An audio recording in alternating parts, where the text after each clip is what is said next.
Amém. Amém? Quem está feliz de estar na casa do Senhor? Maranata? Maranata? Maranata?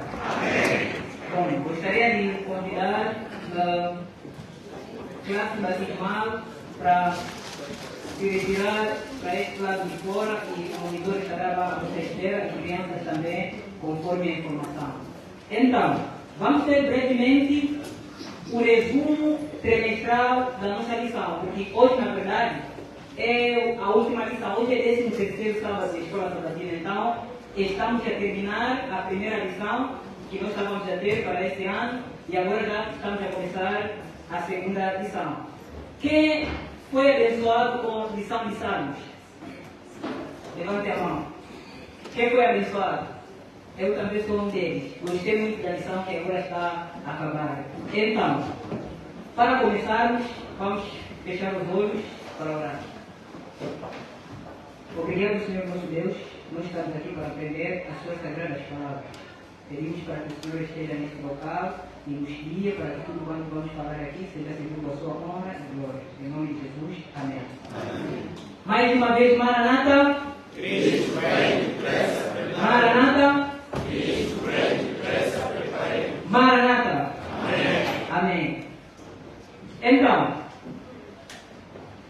lição, o livro de Salmos que nós estávamos a estudar durante esse trimestre contém 13 lições.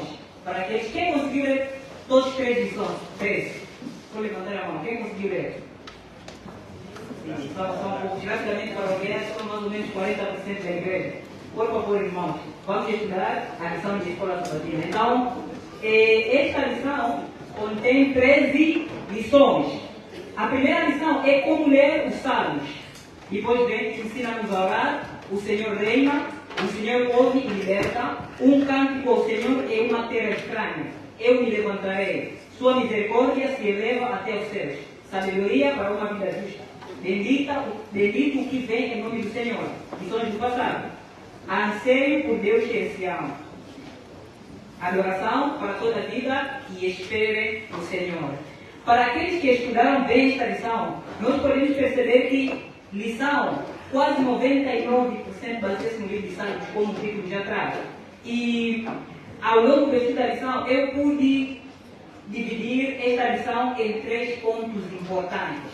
Na verdade, cada lição da Escola Sabatina contém um pensamento geral que Deus quer transmitir para a igreja. E esse pensamento geral também nós podemos dividir. Então, a primeira lição até a quarta lição tem como título Emmanuel. O termo Emmanuel, na verdade, quer dizer Deus conosco.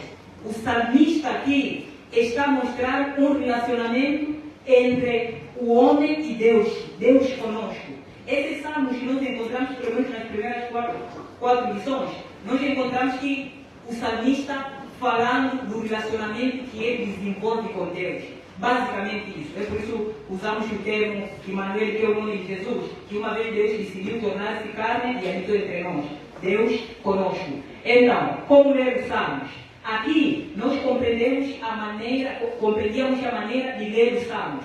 Os Salmos não simplesmente são palavras de Deus para ler e encontrar uma pregação, uma meditação, mas também os Salmos são orações. Então, tudo que envolve o relacionamento entre o ser humano e Deus, nós somos ensinados aqui no livro de Salmos. Às vezes nós podemos ler os Salmos para vencer alguns problemas que acontecem na nossa vida. Mas também ensina-nos a orar. Como é Deus conosco, o salmista está a pedir Deus a ensinar ele a orar. E esta é a oração de todos nós. Deus é que deve nos ensinar como orar. Nós aprendemos muito bem esse ponto. O Senhor reina. Deus conosco. Apesar de tudo que nós estamos a passar aqui no mundo, o salmista traz um conceito de que Deus é que está a reinar. Não tem nada que aconteça neste mundo que escapa da providência de Deus. Se Ele permitiu que nós entramos nas tribulações, uma vez Ele vai nos dar uma saída. É por isso, no Salmo 23 diz: o Senhor é meu pastor, nada me faltará. Mesmo que eu passe pelo vale da sombra da morte, o Senhor sempre estará lá. Então aqui o salmista está a dizer, o Senhor reina. O Senhor ouve e liberta. Ou seja, poderia sim passar no vale da sombra da morte, mas uma vez também o Senhor vai preparar uma mesa diante dos meus inimigos. Esse foi o Salmo 23. Então, nós percebemos que o Senhor ouve e liberta. É esse conceito que o salmista aqui estava a trazer. Então, nos primeiros 4 lições, nós tivemos um relacionamento entre o homem e Deus. Aquele que foi redimido e o seu Senhor. O salmista é uma pessoa muito romântica. Ele traz uma visão de Deus, um Deus amigo. Né? Muitas vezes nós pensamos que Deus é aquele pai que está esperando você lá para castigar, mas aqui ele está a mostrar um Deus amigo, um Deus pai, um relacionamento, hoje ele é dos pais, com um filho, com o pai, ou uma filha com a mãe, amém? Esse foi os primeiros 4 lições, vamos continuar. A segunda parte, que começa da lição número 5 até 9, são profecias messiânicas. O que são profecias messiânicas? Trata-se de uma profecia Estava sendo profetizado Jesus Cristo que ia vir para libertar os homens do pecado. Na verdade, esses salmos todos que se encontram nessas lições aqui falam sobre aquele que ia vir para poder nos dar a vida eterna. É muito interessante que o salmista já havia profetizado sobre Jesus há muito tempo, antes de Cristo aparecer. E também queria nos surpreender, meus queridos irmãos, que Jesus Cristo, durante o seu ministério, usou mais o livro de Salmos e Deuteronômio do que qualquer outro livro da Bíblia. Sempre que ele respondia argumentos, ele dizia, vocês não leram? Sempre citava os Salmos. E também no livro de Salmos nós encontramos aquela profecia mais clara da Bíblia sobre o Messias que diz, este vem, no rolo do livro está escrito sobre mim, ou seja, eu hei de vir, aqui está escrito sobre mim. Então, um cântico ao Senhor é uma terra estranha. Qual é essa terra estranha? É este mundo do pecado. Então o salmista traz um conceito que, embora que estamos no mundo do pecado sofrendo, vamos cantar um novo cântico, porque uma vez há de nascer aquele que vai trazer a vida eterna para todos aqueles que nele creem. Amém? Amém. Depois temos eu me levantarei. Eu me levantarei, na verdade, é uma linguagem que sai diretamente do trono de Deus. É Cristo dizendo, quando chegar a hora certa, vou me levantar e ele vir no mundo para esmagar a cabeça de serpente. Ou seja, para trazer a salvação a todos aqueles que nele creem. E o cumprimento desse salmo está escrito no livro de João 3,16. Que Deus chamou o mundo de tal maneira que deu o seu Filho unigênito para que todo aquele que nele crê não pereça, mas tenha vida eterna. Sua misericórdia se eleva até os céus. Aqui o salmista está a dizer o seguinte: Deus está preocupado em trazer a nossa salvação, porque Ele é misericordioso. Ele poderia, porque o salário do pecado é a morte, Ele poderia eliminar uns poucos, mas a sua misericórdia se eleva até os céus. Então, o livro de Salmos, na verdade, é um livro de esperança para um cristão. Sabedoria para uma vida justa. Como viver um relacionamento redentor com Cristo? Aqui o salmista nos ensina muito bem. Bendito o que vem em nome do Senhor. Quem vem em nome do Senhor é Jesus Cristo. No dia em que Cristo estava a entrar no juramento, aqueles homens que estavam a cantar Hosana, filho de Davi, diziam também bendito o que vem em nome do Senhor, aplicando diretamente a profecia do salmista a Jesus Cristo como o Messias que foi prometido. Então, Cristo é aquele que é bendito, que vem em nome do Senhor. Amém? Amém.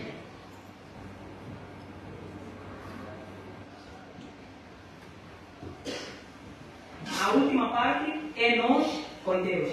Qual é a diferença entre Emmanuel e nós com Deus? É que a primeira parte é Deus conosco. Ou seja, parece que é a mesma coisa, mas vamos analisar bem, meus queridos irmãos. Deus conosco, nós com Deus. Há uma diferença. Onde nós vamos avaliar essa diferença? Jesus Cristo disse: estejai dentro de mim e eu dentro de vós. Parecem duas coisas diferentes. Deus conosco quer dizer, o Senhor está com o seu povo. Ele faz tudo para redimir o seu povo. Agora, nós com Deus é quando o povo de Deus se aceita aquele chamado de Deus e une-se a Deus. Então aqui na verdade é um relacionamento recíproco. Deus te pede para estar contigo e você responde. Então, vamos ver aqui nos últimos salmos, nós com Deus. Na lição número 10, fala sobre lições do passado. Aqui o salmista estava a dizer, se nós estamos com Deus, Ele nos deu o conhecimento daquilo que aconteceu com o seu povo no passado. Então, aquelas lições que não estão ali na Bíblia para nos contar uma história simplesmente, mas servam de lições para que nós possamos compreender como Deus tem tratado o seu povo. E nós sabemos como vamos desenvolver um relacionamento redentor com o Senhor. Lições do passado estão ali para nos ensinar o trato de Deus com o seu povo, que Ele também pode fazer isso conosco hoje. Anseio por Deus em Sião. Sião é um nome técnico que é usado na Bíblia para representar o povo de Deus, ou a cidade amada, ou seja, Jerusalém, mas em geral é o povo de Deus. No Antigo Testamento, Sião era Jerusalém, era o povo de Israel, mas no Novo Testamento, Sião é a igreja do Senhor. Então, anseio por Deus em Sião. Agora, esse ansiar por Deus em Sião não simplesmente significa querendo estar com Deus agora na sua igreja. Isso também é uma das razões que ele apresenta. Mas Sião, que está a falar aqui o autor de Salmos, na verdade é Sião celestial, a cidade santa, onde Deus preparou para todos aqueles que o amam e guardam os seus mandamentos. Lá onde ele diz, na casa do meu pai há muitas moradas. Então todo aquele que é verdadeiro salmista vai clamar por Sião celestial. Amém? Depois, adoração para toda a vida.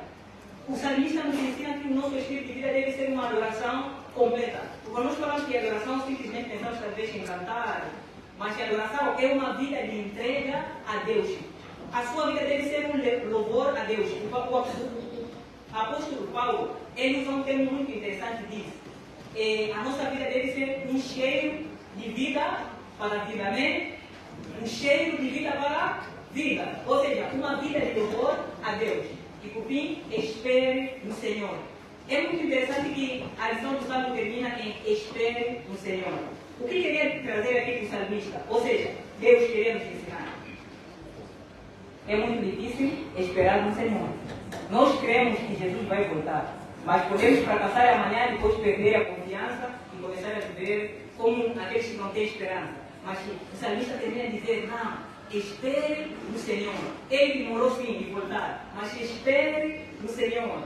No momento certo, o Senhor há de voltar. Amém? Amém. Então, esse foi o resumo da lição no livro de Salmos. Aquele que não deu a lição perdeu muita coisa, infelizmente.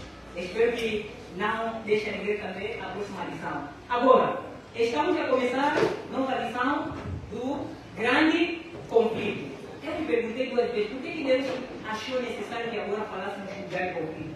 Muitas pessoas podem dizer, é porque o livro do ano estamos a distribuir. Mas eu percebi que, pelo menos em 4 lições que nós estudamos regularmente, deve ter pelo menos uma lição de profecia. Então, a lição de profecias para esse trimestre, a próxima lição vai ser o livro de Marcos. Então, o grande conflito. O que é grande conflito? O grande conflito, pela primeira vez, esse termo grande conflito aparece na Bíblia. Na verdade, não é pela primeira vez, só aparece uma vez na Bíblia. Toda a Bíblia, a partir de Gênesis até Apocalipse, só aparece uma vez. Aparece no livro de Daniel 10, versículo 1. Não sei qual é a sua versão, mas o termo vem assim: no terceiro ano do Ciro, rei da Pérsia, foi revelada uma palavra a Daniel, cujo nome se chama Beltesazar. E a palavra é verdadeira e tratar de uma guerra prolongada. E ele atendeu essa palavra e teve entendimento da visão. Daniel 10, versículo 1. Outras versões da Bíblia trazem guerra prolongada, mas outras versões da Bíblia também trazem grande conflito. No original vem exatamente grande conflito. Amém? Amém. Então, o que é este termo grande conflito que se fala muito no meio dos adventistas? De modo que se você é adventista de sétimo dia e não entende o grande conflito, não sei como é que podíamos explicar essa situação. Porque a nossa fé, na verdade, o que nos faz nós sermos um pouco peculiar, diferente dos demais cristãos, é em torno do grande conflito. Grande conflito refere-se a uma guerra milenar que começou no céu quando Satanás se rebelou contra a autoridade de Deus e ele queria usurpar o trono de Deus.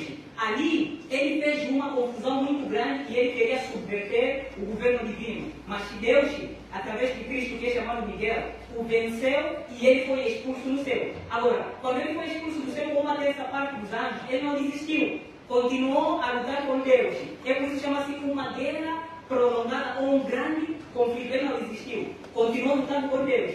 Fez o homem cair no jardim do Éden, nós sabemos. Isso tudo é uma tentativa de ferir a Deus e vencer a Deus. E quando se pronunciou a sentença que há de vir a descendência da mulher, que é Cristo, para pôr ao fim o poder do inimigo, Ele não desistiu. Fez de tudo ao longo da história para destruir todos aqueles que preservam o conhecimento de Deus verdadeiro.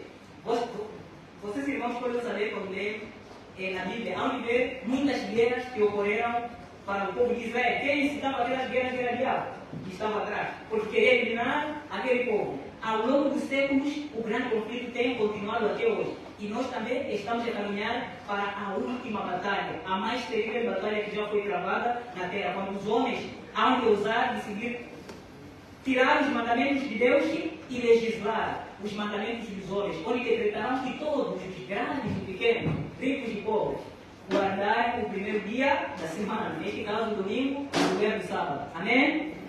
Então, podemos continuar? Um minuto só. Se os irmãos analisaram desse texto, vão ver. No terceiro ano de Ciro. Ciro foi o imperador, foi o líder dos Medo-Persas. Rei da Pérsia. Foi revelada a palavra Daniel, cujo nome se chamava Beltesazar. A palavra é verdadeira e tratava de grande conflito. Então vamos continuar, depois vamos perceber. Vamos perceber. Grande conflito, existe parte A e parte B. Não há conflito sem envolver dois lados. Concordam comigo, irmãos? Sempre quando há conflito deve haver parte A e parte B. Quando duas pessoas estão a discutir, tem parte A e parte B. Amém? Isso mostra que nós não temos como estar no meio. Existe parte A e parte B. A parte A é a parte de Deus.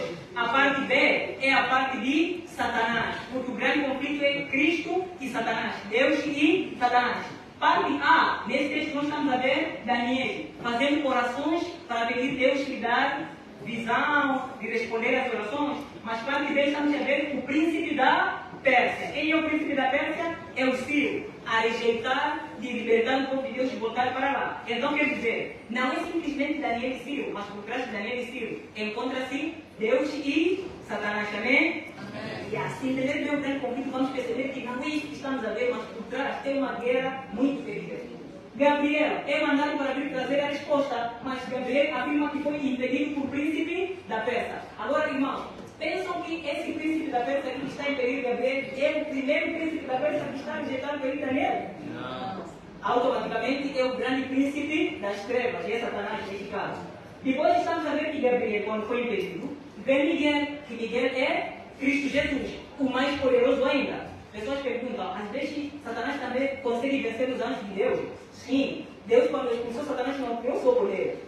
Tem antes, Satanás é muito poderoso, então tem anjos de Deus que ele consegue vencer. Só que quando ele vence, a boa notícia sabe qual é? Vem aquele que é o mais poderoso do que é Jesus Cristo, amém? Então Miguel vem. Quando Miguel vem, o príncipe da Pérsia automaticamente vai fugir, nesse caso Satanás. Então depois nós estamos a ver Jesus Cristo e Satanás. E por fim o bem e o mal. Esta é a lição do grande conflito. Não só esse grande conflito foi travado em toda a história da humanidade, mas quando Cristo se fez homem, também se encontrou com Satanás no deserto. Quem lembra desse episódio? Ali estavam dois oponentes. Ele ia dizer, manda lá essas pedras para se tornem pão. Depois Cristo responde, está escrito. Ali na verdade estava sendo travado uma batalha entre o bem e o mal, amém? Então, irmãos, eu convido a vocês todos para estudar esta lição do grande conflito, amém? Vamos compreender muita coisa interessante que nesta lição se encontra. A guerra por trás de todas as guerras, essa é a primeira lição. A questão central, o amor ou o egoísmo. A luz brilha na escuridão, em defesa da verdade. Fé contra todas as dificuldades. As duas testemunhas, estamos a falar das escrituras na Revolução Francesa, motivados pela esperança. Luz do santuário, o santuário celestial. Fundamento do governo de Deus, espiritualismo exposto. Os poderes do demônio que estão a fazer milagres hoje em dia. As pessoas não estão a ver, pessoas estão a cair de um lado para o outro. O que é este poder? Aqui vai se explicar. Conflito iminente, eventos finais e o triunfo e o amor de Deus. Uma boa notícia é que, por fim, este conflito Cristo vai vencer, amém?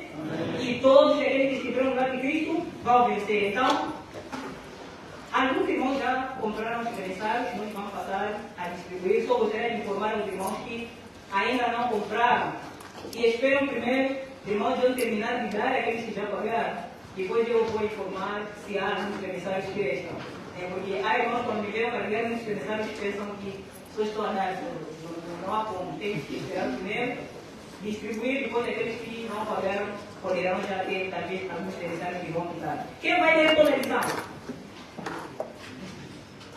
Quem vai ler todo? Estou preocupado só com esse comigo. Amém? Amém. Irmãos, quem vai ler toda a lição? Amém. O fato só de você não ler lição, automaticamente no grande conflito você está no segundo lado. Amém? Amém. Como é que você vai fazer no quartel sem ter conhecimento das técnicas que você vai usar durante a guerra? Automaticamente você tem que ter técnicas de aqui, não é? Então vamos ler, irmãos. Aqueles que não tem, que não vão ter lição, faz lá, imprime lá eletrônico. Mas vamos estudar bem para entender também o livro que estamos a distribuir. Porque as pessoas vão te perguntar: o que é isto? E você não vai conseguir explicar, amém? Sendo assim, eu convido a todos para começar o estudo da nova lição. Em nome de Jesus, amém. Amém.